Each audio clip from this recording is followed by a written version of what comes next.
And we're going to be doing that in the next 2 or 3 weeks, developing a savings culture.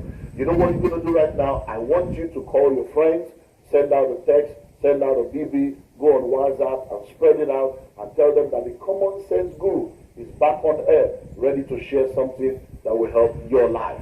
Now listen, every time you tune into this broadcast, it is called the School of Money. So it's a school. So you need a notebook, you need a pen, so that you can take note of all the things I'm going to be saying. The shortest line is longer than the longest memory. And if you can think it, you should ink it for memory. I'm going to be back after this break, and when I come back, we're going to start looking at how to develop a savings culture. Stay tuned. The clock is ticking. In the course of this year, we're going to be looking at 10 reasons why you need to save. We're going to be looking at 10 reasons why people don't save. We're going to be looking at how to save, and we're going to be looking at where to save. And that will be one of the best series we will ever have on this broadcast, and that's why you shouldn't miss it for anything. Now let's start by looking at why you need to save. I want to start with that. So let me share with you now 10 reasons why you need to save, and then I think we'll be able to end this first session with that. Number one, why do you need to save? You need to save because it is a wise thing to do. You need to save because it is a wise thing to do. I've seen people die. Die. Just because they did not have $80 to pay for their hospital bill. I'm telling you, yeah.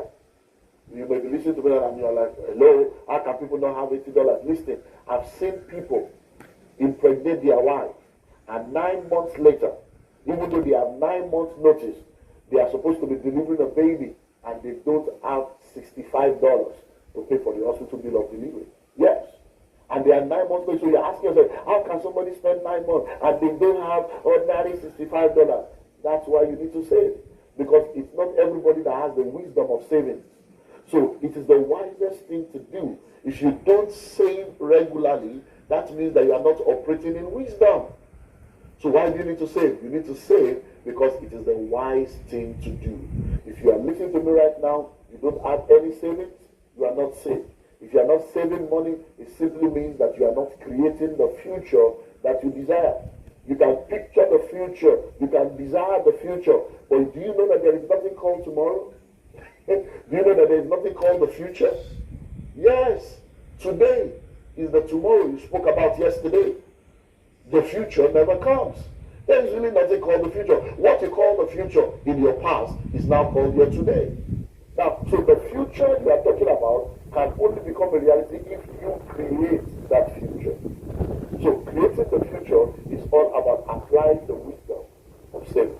So the first reason why you need to save is because it is the wisest thing to do. We're going to go on break right now, and when we return, I will show you the 9 other reasons why you need to save. Stay tuned, I'll be back. It's because it helps you to have funds to invest. Now listen and listen well. There's a difference between savings and investment. Saving is setting money aside for a purpose, but investing is sending money on assignment for a return. Saving is setting money aside for a purpose, but investing is sending money on assignment for a return. So there are a lot of people that do not have investment. There are a lot of people that have investment opportunity coming to them, but when the opportunities come, they are not able to maximize the opportunity. You know why?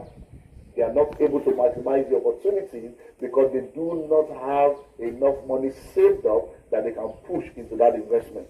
So the second